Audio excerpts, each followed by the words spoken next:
우울증 극복할 수 있는 방법, 이게 사실 오늘 2강의 내용입니다. 앞에 지금까지 설명한 게 1강의 내용이었었고요. 우울증이라고 하면은 이제 다 심각한 걸로 받아들이실 필요는 없는데요.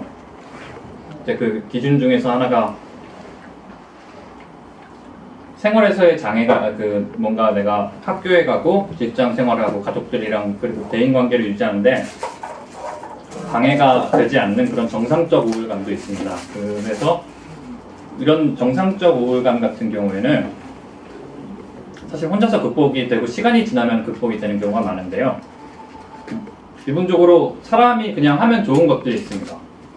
밖에 나가서 햇볕 쬐고 운동하고 그리고 하고 싶은 것 하고 내가 원하는 자율감 이렇게 하고 편하고 내가 이야기 뭐든지 할 수 있는 사람을 만나서 이야기하는 것들, 이게 사람이 사람으로 태어나서 하면 행복한 것들이라고 생각하는데요. 또 맛있는 거 먹는 것도 있겠죠.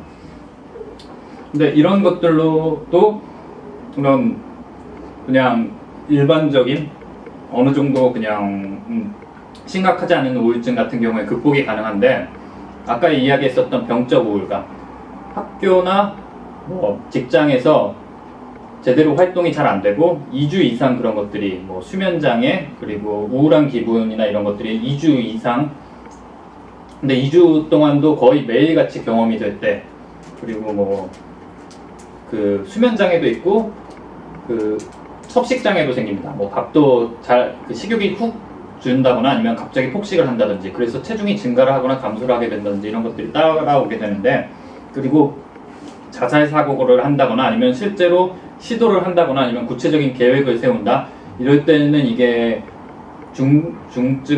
중증이라고도 볼 수가 있는데요. 그럴 때는 사실 밑에 있는 3가지 정도 이런 것들이 꼭 필요합니다. 대표적으로 우울증에 되게 효과가 좋다고 이야기를 하는 것들이 약물치료, 그러니까 정신과에 가는 건데요.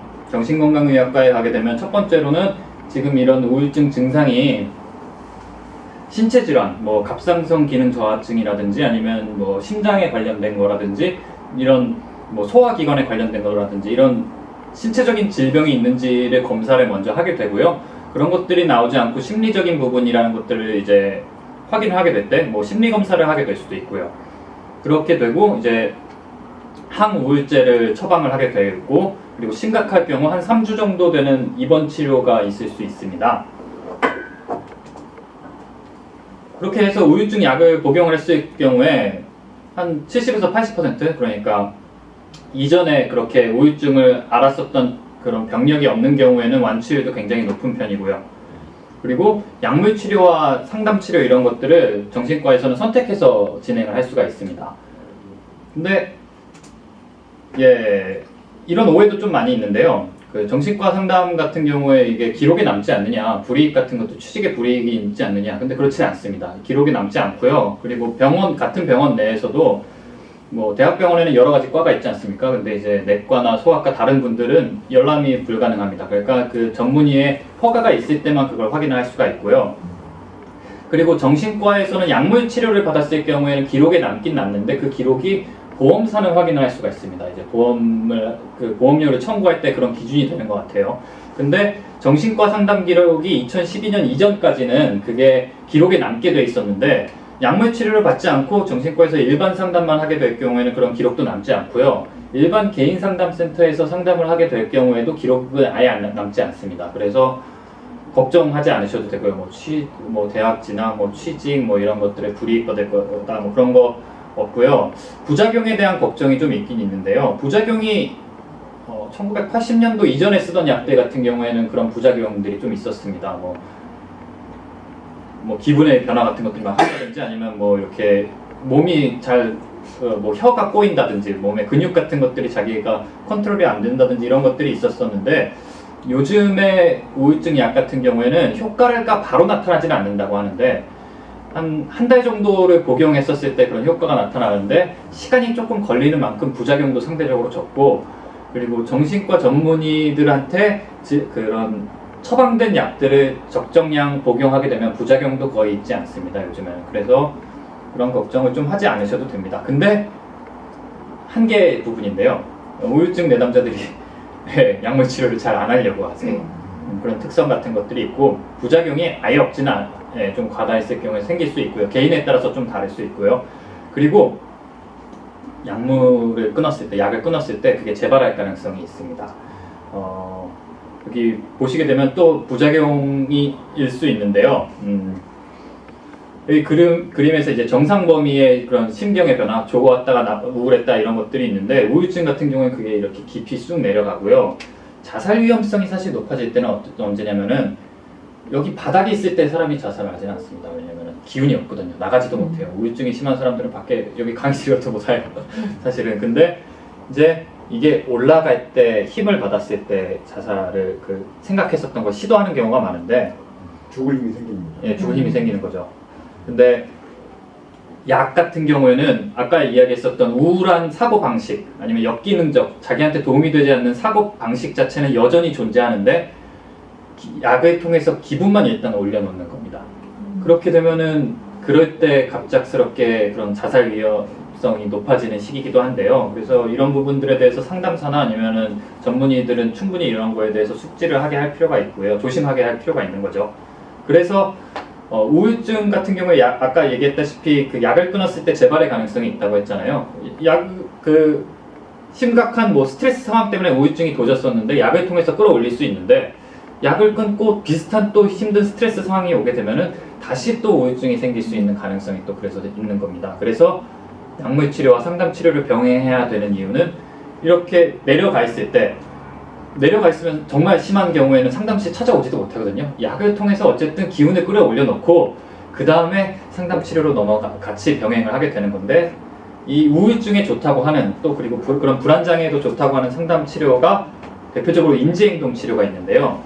이게 좀 단기간에 10회기 정도면은 할 수 있다고 하고, 효과성이 좋고, 그리고 상대적으로 부작용이 없고요. 약 이런 게 아니니까요. 그리고 재발률도 낮다고 하는데, 예, 내용이 보면 아까 전에 조금 설명했었던 내용입니다. 이게 어떤 상황이 있습니다. 이를테면 제가 여기에서 계시는 형한테 갑자기 우울증에 대해서 설명하라고 갑작스럽게 발표를 시키게 되면은, 형 같은 경우는 워낙 말을 잘하니까 얘기를 막 열심히 하겠지만, 어떤 사람들 같은 경우에는 갑자기 내가 잘 못할 것 같은데, 그리고 사람들이 내가 못하게 되면 비웃을 거야 이런 생각이 갑자기 딱 들고, 그렇게 되면은 이제 3분 뒤에 발표해 주세요 라고 얘기를 하면 갑자기 막 안절부절해진다든지 초조해지고, 그리고 막 심장박동수 올라가고, 그 다음에 또 손에 땀 나고 이런 반응 같은 것들이 나올 수가 있는데요. 근데 모든 사람들이 사실 그렇지는 않습니다. 사람들은 다 자기의 색안경 같은 것들을 끼고 세상을 바라보게 되는데, 이게 왜 ABC 모델이라고 하냐면은 이게 이거 뭐라고 표현해야 되지? 엔티시던트, 그리고 액티베이팅 이벤트 해가지고, 이제 A, 상황 사건이 뭔가 생겼고, 그 다음에 빌리프, 뭔가 거기에 대한 생각이 자기도 모르게, 워낙 일반적으로 늘 하던 거라서 이게 있는지도 모르고 사람들은 대부분 다 지나가거든요. 이런 것들이 훅 떠오르고 거기에 대한 결과로 반응이 이렇게 나오게 됩니다. 근데 이게 사실은 되게 불편할 수 있거든요. 꼭 저렇게 하지 않아도 되는데 저렇게 되는 경우들이 있는데, 저런 자동적인 사고, 빌리프 밑에는 중간 믿음, 핵심 믿음 이런 것들이 있습니다. 이런 것들로 인해서 그런 사고, 역기능적, 나한테 도움이 안 되는 사고 같은 것들이 떠오르는 건데, 아까 얘기했었던 부분이고요.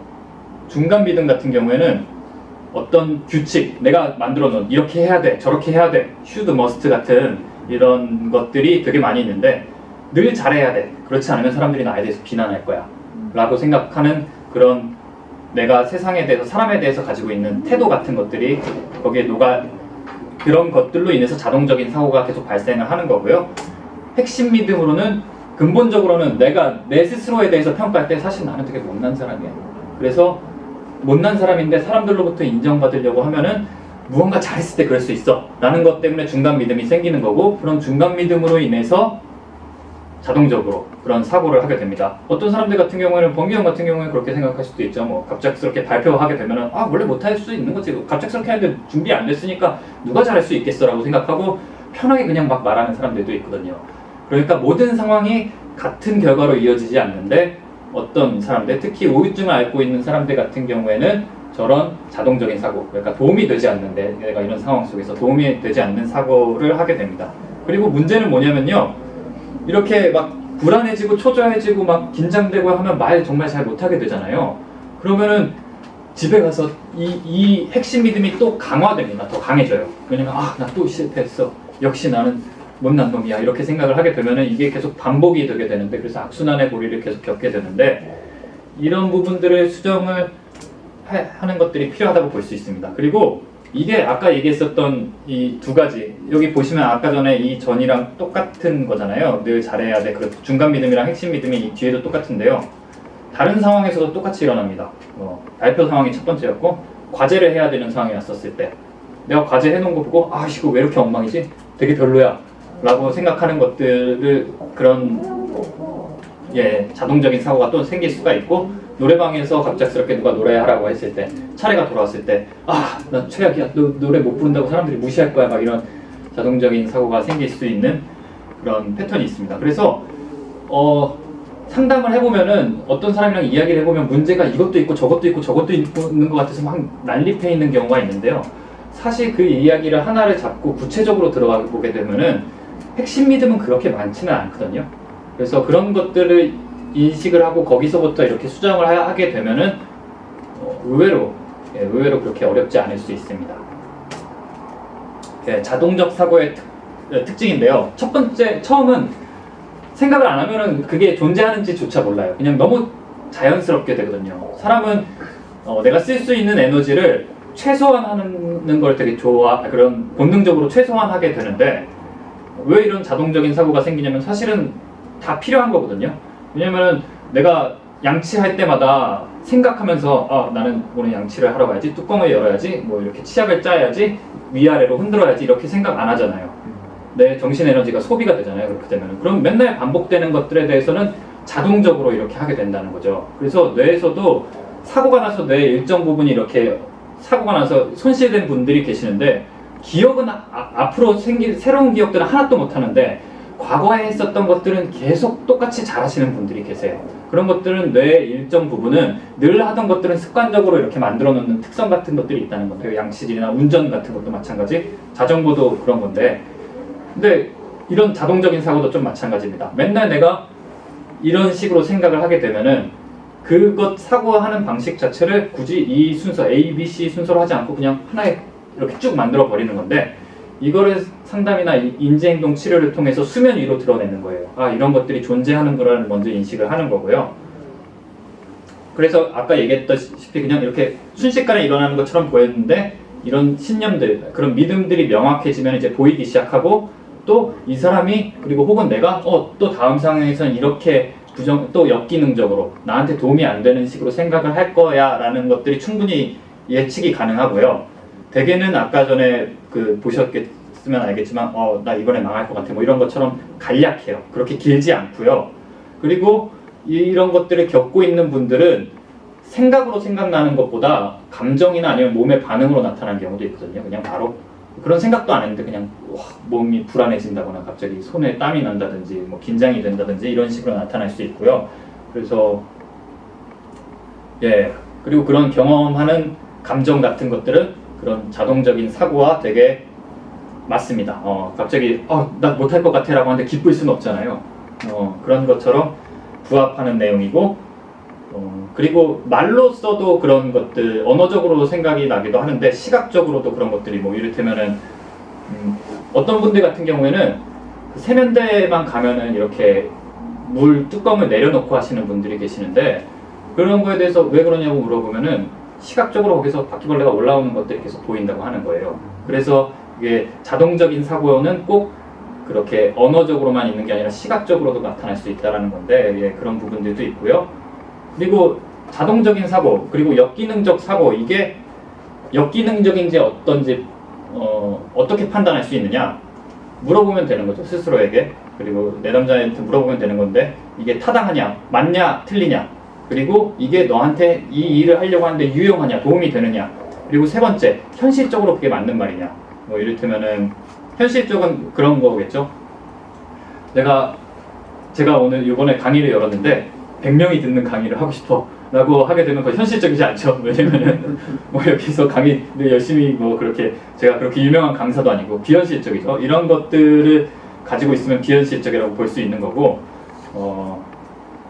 그리고 유용성 같은 것들. 저한테 뭐 오늘 강의를 자는 사람 한 명, 뭐 100명 강연장에서 자는 사람 한 명이라도 있으면은 나는 실패한 거야. 뭐 이렇게 생각하면 사실 도움이 안 되잖아요. 누구나 다 그렇게 잘 수 있는 거고, 개인의 뭐 피곤함 때문에 잠을 못 자서 잘 수 있는 건데 저한테 별로 도움이 안 되는 거죠.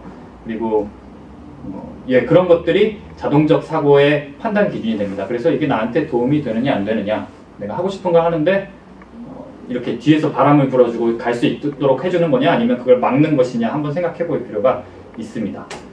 그리고 자동적 사고가 일어나는 상황인데요. 외부적 요인, 아까 봤었던 것처럼 시험장에 들어서는 것도 있을 수 있지만 내부적으로 그냥 시험장에 들어서는 상상만 해도 그런 것들이 갑자기 떠오를 수가 있습니다. 그리고 아까 얘기한 것처럼 생각, 감정, 행동, 신체적 반응 등 다양한 자극에 의해서 일어날 수 있고요. 그래서 외부적 사건 같은 경우에 예를 보시면은 연인이랑 전화 통화 중에서 먼저 끊었어요. 근데 갑자기 훅 생각납니다. 아, 얘 나 사랑하지 않는 것 같아.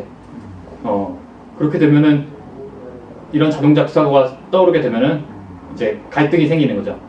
네. 전화를 내가 먼저 끊는 게 아니고 제가 먼저 끊었다 이거죠. 예. 안녕 잘자 했는데 예. 내가 먼저 딱 끊어버린 거. 예. 기다려주지 않고. 네, 기다려주지도 않고. 그리고 평소에는 뭐 사랑한다는 말을 했는데 어떤 날에는 갑자기 사랑합니다. 너무 피곤해서 정신이 없어서 사랑하는 말 없이 그냥 끊었어. 예, 끊었어요. 그러면 이건 나 사랑하지 않는 거라고 이 새끼 변했어. 훅 떠오를 수가 있는 거고요. 네, 그렇게 되면 그게 사고가 떠오르지 않은 사람들 같은 경우에는 갈등이 생기지 않고 그냥 넘어갈 수도 있거든요. 근데 그게 떠올랐으면 이제 거기서부터 불안해지기 시작하고 걱정이 되고, 근데 그 걱정을 행동으로 옮기기 시작하는 거예요. 아니면 옮기지 못하면은 밤새도록 혼자 이렇게 전전긍긍하고 있으면은 혼자서 고갈되어 있는 거예요. 말도 못하고.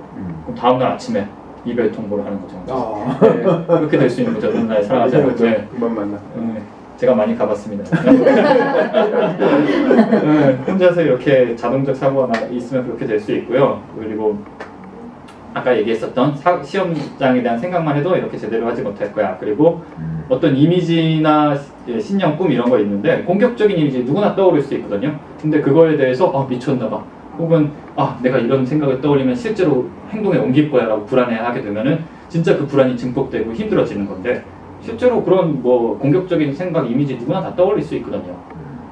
그리고 트라우마 같은 것들, 그런 외상 사건에 대해서 갑자기 떠오르는 것들, 심각한 충격이 있으면 그럴 수 있는데, 근데 그거는 너무 자연스러운 일이고 그런 것들은 어떻게 보면 도움을 통해서 극복할 수 있는 건데, 이게 떠올랐을 때 나는 결코 이걸 극복 못할 거야, 평생 동안 이렇게 시달릴 거야 라고 생각을 하게 되면은 절망적이거든요. 앞으로의 인생 자체가 여기에 꼭 묶여 있는 것 같고.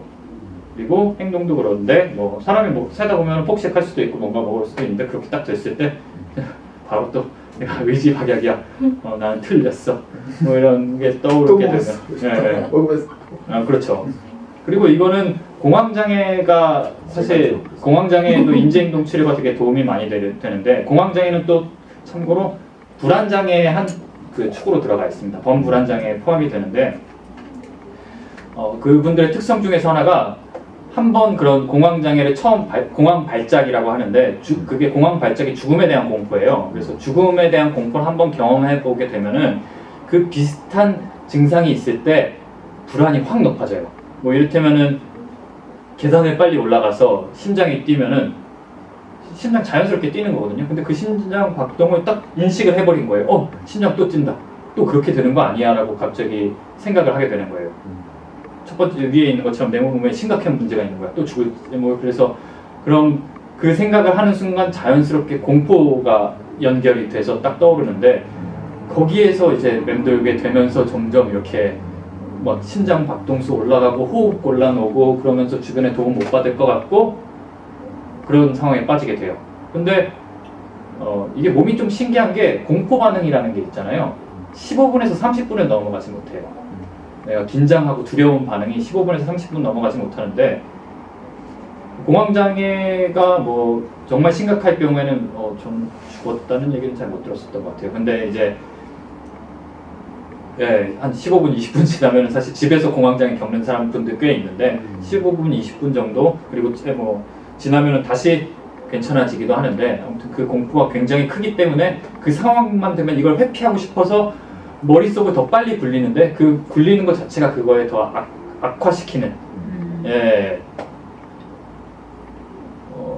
사실 감정이나 어떤 올라오는 것들은 신체의 변화는 잡고 있을 수는 없거든요. 특성상 내가 기분 좋은 것들 마찬가지일 거예요. 두렵고 슬픈 것도 내가 계속 두렵고 슬프려고 해도 그렇지 못하고 기쁘고 싶은 거 행복하고 싶은 것도 계속 잡고 있고 싶지만 사실 그게 잡을 수가 없어요. 그래서 충분히 경험하면 사라지는 것들인데 그거를 피하고 싶어서 혹은 계속 잡고 싶어서 사고를 계속하거나 아니면 무슨 행동으로 옮겼을 때 그게 극단적으로 가게 되면 문제가 생길 수가 있는 건데 예. 그래서 건강한 특성은 그런 감정은 사실 왔다가 사라지는 거. 그래서 온 거에 대해서 회피하거나 집착하는 것이 아니라 그것을 충분히 경험하고 지나갈 수 있게 하는 게 어떻게 보면은 이런 데서 조금 자유로워지는 방법 중에 하나인 것 같습니다. 그리고 이 자동적 사고에 대해서 살펴봤는데 중간 믿음과 핵심 믿음이 있습니다. 중간 믿음 같은 경우에 아까 전에 이야기한 것처럼 규칙, 태도, 가정 이렇게 되면 이렇게 될 거야 이런 건데 머스트나 슈드 이런 거에 가깝고요. 근데 이래야 돼 저래야 되는 하는 게 생기게 되면은 이런 위험 상황에는 잘 안 빠지게 되겠지만 내가 싫은 상황, 두려운 상황에는 잘 안 빠지게 되겠지만 재밌는 일도 상대적으로 없어지는 거죠. 그리고 핵심 믿음이라는 것은 자신 혹은 타인, 세상에 대해서 가지고 있는 일반되고 경직되지 않는 그런 신념 체계 같은 것들인데 이걸 바꾸는 거에 어려움을 치자고 하면은 자동적 사고가 상대적으로 제일 바꾸기가 쉽고요. 그렇게 떠오르는 특정 상황에서 그런 것들은 바꾸기가 쉬운데 중간 믿음, 내가 어떤 규칙 같은 것들 이런 것들은 더 어렵고 그 다음에 핵심 믿음은 더 어렵다고 합니다. 근데 왜 어려울까요? 이런 것들이. 그냥 인생관이나 가치관과 관련된 거라 그런 게 아닐까요? 그쵸. 인생관이나 가치관은 근데 어떻게 생기게 되나요? 어린 시절의 경험? 서서히 생활하면서 조금씩 경험해서. 예, 맞습니다. 그러니까 누적되는 거거든요, 이게. 그리고 이게 남들이 얘기해 줘서도 있긴 한데 내가 보통 체험을 한 게 그렇기 때문에 그렇거든요. 예. 그래서 역기능적 핵심 믿음 같은 것들, 그런 핵심 믿음 같은 것들은 어떻게 생기느냐? 난 안 돼, 뭐 이런 거. 예, 못난 사람이야. 예, 못난 사람이야. 이 세상은 너무 차갑고 두려운 곳이야. 사람들은 나에 대해서 적대적이야. 사람들은 약육강식이야. 이 세상은 뭐 이런 것들이 대표적인 역기능적. 1등만 좋아하는 더러운 예, 세상. 그럴 수도 있죠. 예. 그런 것들은 약간 중간 믿음에 가까울 수도 있을 것 같아요. 규칙이나 뭐 그런 태도 뭐 이런 걸 수도 있는 것 같은데 애매하긴 해요. 그 경계가. 근데 이제 이런 것들이 기질적인 측면도 있긴 있습니다. 기질이라는 것은 타고난 거, 내가 바꿀 수 없는 부분인데요. 뭐 어떤 사람들 같은 경우에는 그 기질 검사가 있는데 TCI라는 기질 검사가 있는데 그런 것들을 하게 되면은 기질적 측면 중에서 하나가 위험 회피 성향. 그러니까 위험 회피 성향과 자극 추구 성향이 있는데 위험 회피 성향 같은 경우에 상대적으로 좀 예민한 기질인 거죠. 뭐 어떤 것들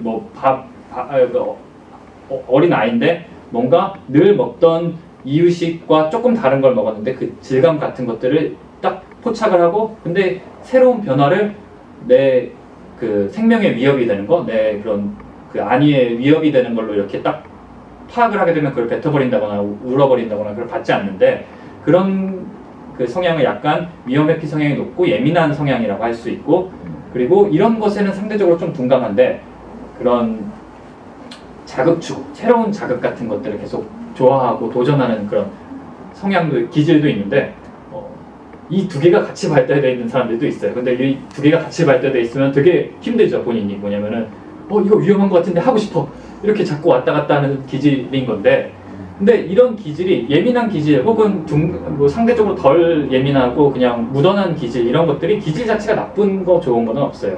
왜냐면은 예민한 기질도 그 좋은 그 상호작용 양육자와의 좋은 상호작용을 통해서 섬세한 성격이 될 수 있어요. 이런 것과 너가 파악하는 이런 변화 같은 것들이 널 위험하게 하는 게 아니야. 너 놀랐어? 괜찮아. 근데 이런 거는 충분히 너가 선택할 수 있고 컨트롤할 수 있어.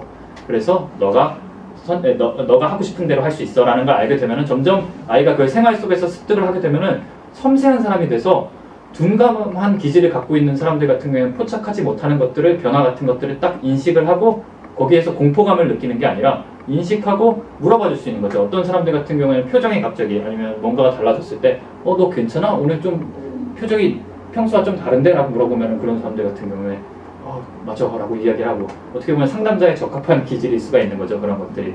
그래서 그런 상호작용을 통해서 만들어지게 되는데 핵심 기능, 믿음도 사실 마찬가지입니다. 사실 외상 사건이나 힘든 충격적인 사건 어렸을 때 누구나 다 가지고 있을 수 있거든요. 근데 그런 것들이 또 많이 쌓이게 되면 냉소적으로 될 수 있는데 뭐 이를테면은 제가 뭐 어렸을 때 이렇게 고백을 했다 거절을 딱 당했어요. 당해서 너무 처음 고백을 하고 거절을 당해서 충격적이었었는데 그거에 대해서 너무 우울하고 내 스스로가 한심한 것 같고 막 이런 감정에 휩싸여 있었었는데 만약에 주변에서 누군가 이렇게 뭐 부모님이라든지 너 그랬어? 너 힘들었었겠다. 너 괜찮아? 그래 너 고생했다. 그래서 제가 이렇게 막 올라왔었던 감정이 이렇게 우울했던 게 쑥 내려가고 나면은 그 다음에는 조금 다른 생각을 해볼 수 있어요.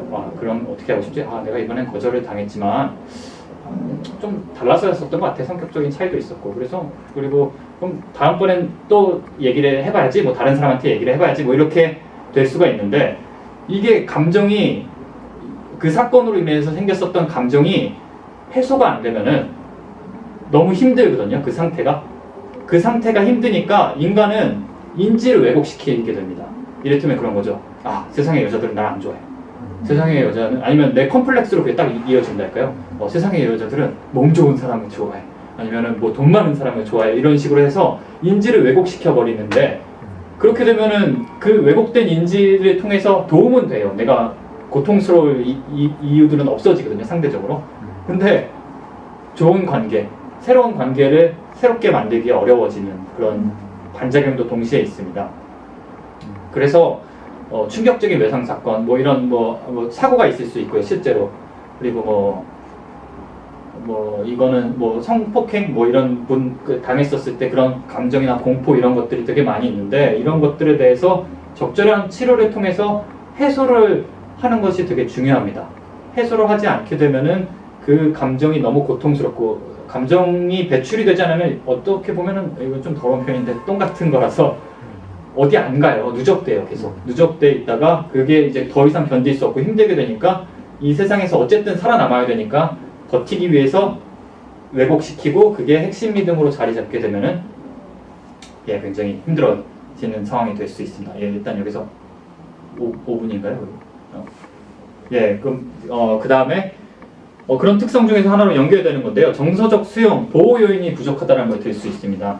정서적 수용이나 보호 요인 대부분 이런 것들은 어릴 때 잘 못하거든요. 애가 어떻게 자기의 감정을 스스로 이렇게 하겠습니까? 못하니까 이게 양육자가 보통 해주는 경우가 많아요. 아이가 울고 힘들어할 때 아유 그랬어, 뭐 힘들었어, 되게 힘들었었겠다 하고 그거 알아주고 나서 얘가 필요한 것들을 제공해주고 이런 것들을 하게 되면은 특히 어릴 때는 아이가 그 젖을 주는 양육자와 분리되어 있는 존재라고 생각을 못해요. 애가 하나의 존재라고 생각을 하게 되는데 그래서 양육자가 적절할 때 늘 배가 고플 때쯤 되면은 우유를 주고 먹을 걸 주게 되면은 애가 그렇게 세상에 대한 신념이 이래요. 내가 배고플 때마다 내가 배가 고프니까 먹을 수 있어. 그래서 나는 세상을 잘 살 수 있어 라는 믿음이 차곡차곡 쌓이게 되는 건데 만약에 양육자가 그런 적절한 보호를 잘 못해주고 얘가 아무리 우는데도 먹을 거를 주지 않고 이렇게 되면은 애가 세상에 대한 생각을 세상은 내가 뭘 해도 도와주지 않아. 되는 게 없어. 내가 악을 쓰고 울어야 겨우 뭔가를 해줘. 이런 것들을 언어를 배우기도 전에 깔릴 수가 있다는 거죠. 그런 부분들이. 그래서 상담을 할 때도 되게 중요한 것 중에서 하나가 여기 지금 저희 정서적 수용이랑 보호 요인 부족 이렇게 얘기했는데 이 내담자가 어떤 보호 요인을 가지고 있는지 보호 요인이 될 수 있는 것들은 여러 가지가 있는데요. 좋은 가족 환경, 계속 치료를 받으려고 하거나 이럴 때 되게 적극적으로 도와주는 혹은 병원 가보라고 해주는 부모님이 있다든지 아니면 부인이나 아니면 남편이 있다든지 이렇게 되면 되게 좋은 보호 요인이고요. 경제적인 능력도 보호 요인이 될 수 있고 친한 친구들 혹은 그리고 높은 지능 수준도, 그러니까 지능이 높은 것도 되게 상담의 효과를 되게 높이는 좋은 요인 중에서 하나입니다. 그런 것들이 있고요. 보호 요인이 부족하게 되면은 하나도 없다고 하면은 그때는 되게 위험한 거죠. 어떻게 보면 어떻게든 보호 요인을 찾아보려고 하고 없으면은 만들어 주려고 하는 거고요. 그리고 이게 아까 말씀드렸다시피 계속 누적됐었던 걸로 생겼었던 거기 때문에 체험을 통해서 생긴 거기 때문에 이거를 극복하는 것은 말로써 인지적으로 되는 거, 머리로만 하는 게 아니라 내가 그 경험을 해야 되는 거예요. 사람이 사랑한다, 이 사람이 날 사랑한다는 말이 사랑한다는 말로써 이해가 되는 것도 있지만 사실 그거보다 태도를 통해서 이해가 많이 되잖아요. 이 사람이 내가 이야기를 할 때 되게 집중해서 들어주고 눈을 마주치면서 이야기를 하고 그리고 날 아끼고 있다라는 걸 그런 이 사람이 나를 어떤 태도로서 하느냐, 나를 어떻게 존중하느냐를 그 경험했을 때, 직접 했을 때 알게 되는데 마찬가지로 이런 핵심적인 믿음을 조금씩 바꿔내는데 나에 대한 생각, 타인에 대한 생각, 그리고 세상에 대한 생각을 이렇게 바꿔내는데 중요한 거는 체험. 그래서 상담자와의 그 안에서, 상담실 안에서의 그런 교류 같은 것들, 성숙한 태도로 계속 대하고 그 사람이 직접 스스로 선택할 수 있는 기회 자체를 계속 제공하고 자기 스스로가 괜찮은 사람이라고 느낄 수 있는 그런 기회 같은 것들이 계속 제공됐을 때 여기서 그렇게 하고 사회에서 한번 해보고 안 된 것들은 들어와서 감정적으로 이렇게 같이 수용하고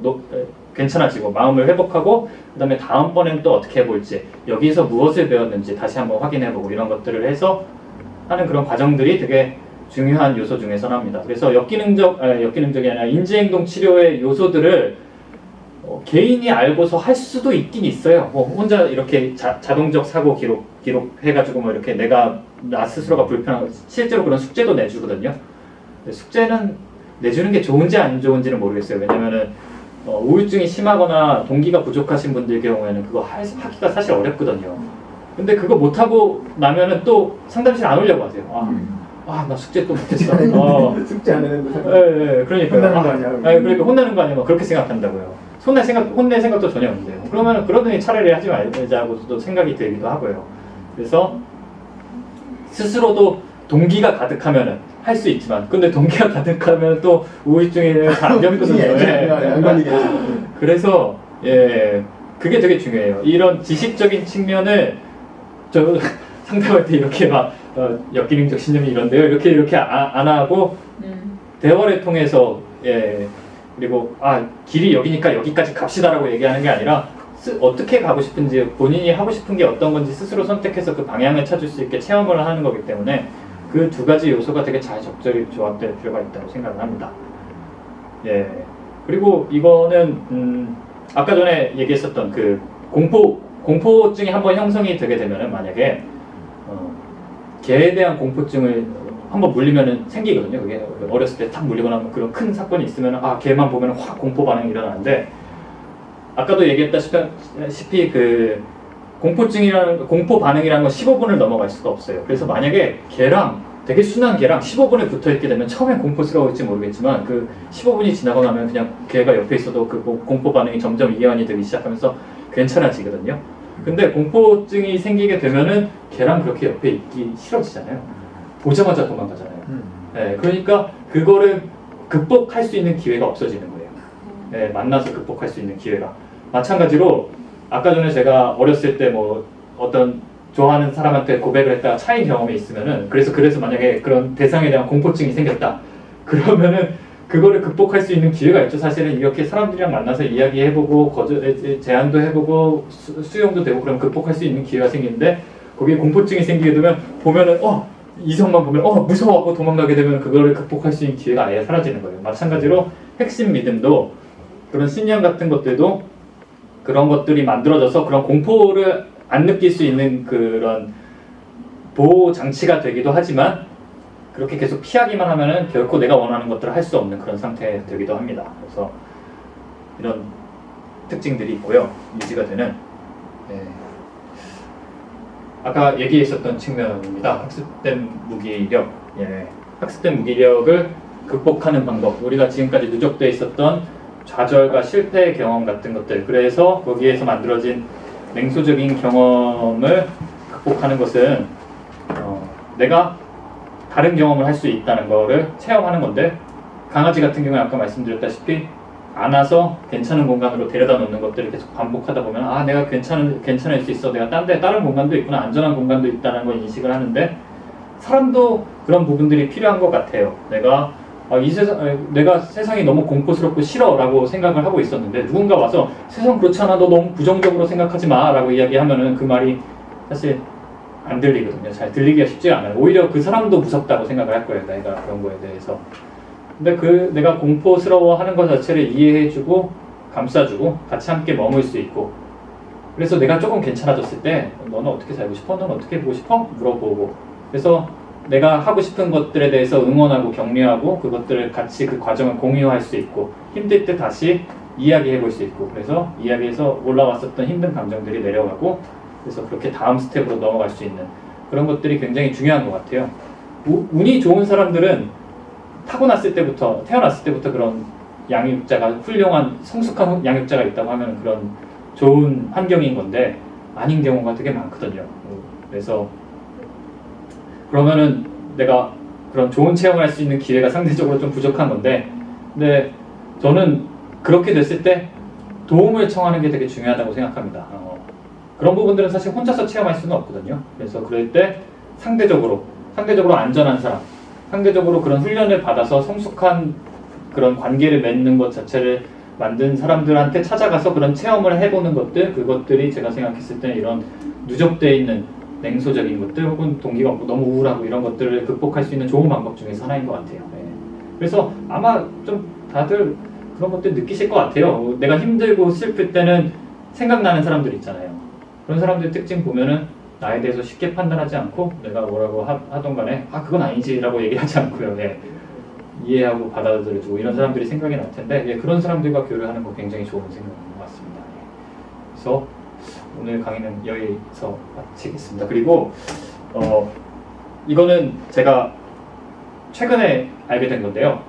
멀미 되게 잘하는 사람들이 있지 않습니까? 근데 멀미 잘하는 사람도 운전시켜놓으면 멀미를 안 해요. 집중할 수 있어서. 맞아요. 그것도 있고 또 하나 다른 것도 있는데, 멀미가 생기는 이유가 내가 눈에 보이는 것과 내가 신체적으로 느끼는 그런 떨림 같은 것들의 불일치에 의해서 생긴다고 해요. 근데 내가 조수석에만 앉아도 혹은 운전대를 잡고 내가 보게 되면은 내가 어디서 떨릴지, 내가 뭐 때문에 떨리는지, 뭐 과속방지턱에서 모두 넘어갈 때 그거 알거든요. 그런 걸로 인해서 이렇게 멀미가 생기지 않는데, 반대로 얘기를 하면 내 인생에서 운전대를 내가 잡고 있으면은 멀미가 생기지 않는데, 그런 우울증이나 힘든 것들이 생기지 않는데, 내가 뒷좌석에서 혹은 한참 버스 뒷좌석에 있으면 있을수록 더 그렇게 되는데요. 나는 내가 선택하지도 않는 그런 떨림과 흔들림, 그런 역경 같은 것들을 그냥 내가 겪어야만 해. 나는 이 세상으로부터 내가 선택할 수 있는 건 없고 받아들여야 돼. 주어진 것들을. 그렇게 생각하면은 되게 제가 생각해도 그런 삶은 되게 우울한 것 같아요. 힘들고 내 삶이 슬프고 우울할 것 같은데, 이렇게 자기의 운전대를 스스로 잡을 수 있도록 되는 게 되게 중요한 것 같아요. 그래서 이거는 저희 그 심리학계에서 또 유명한 분이시기도 하고, 이 빅터 프랑클이라는 분이 예전에 유태인이었는데 그 아우슈비츠 감옥이나 여러 그 유태인 학살 당시에 독일 나치 수용소에서 한 3개의 수용소를 거치셨고, 이분의 가족들 4분 정도, 그러니까 한 명 빼놓고 다 거기 수용소에서 죽었어요. 그래서 혼자만 살아남았는데, 이분이 생존을 해서 그 안에서 겪은 것들, 그리고 자신의 삶을 돌아보면서 실존주의 상담, 그리고 의미 치료 같은 것들을 만들었는데, 상담사들이 되게 중요하게 여기는 문구 중에서 하나인데, 인간에게 모든 것을 다 빼앗아갈 수 있는데 단 한 가지 빼앗아갈 수 없는 거는 주어진 환경 속에서 자신의 태도를 결정하고 자신의 길을 선택할 수 있는 자유만은 빼앗아갈 수 없다 라고 표현을 하셨는데요. 이분이 하니까 더 설득력 있더라고요. 다른 사람이 했으면 잘 모르겠는데 예, 그렇습니다. 그래서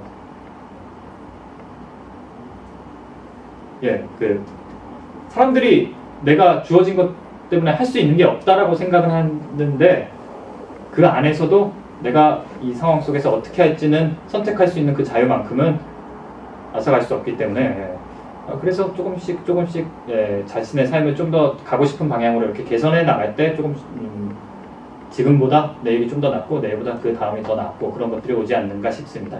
오늘 강의는 여기까지 하겠습니다. 감사합니다.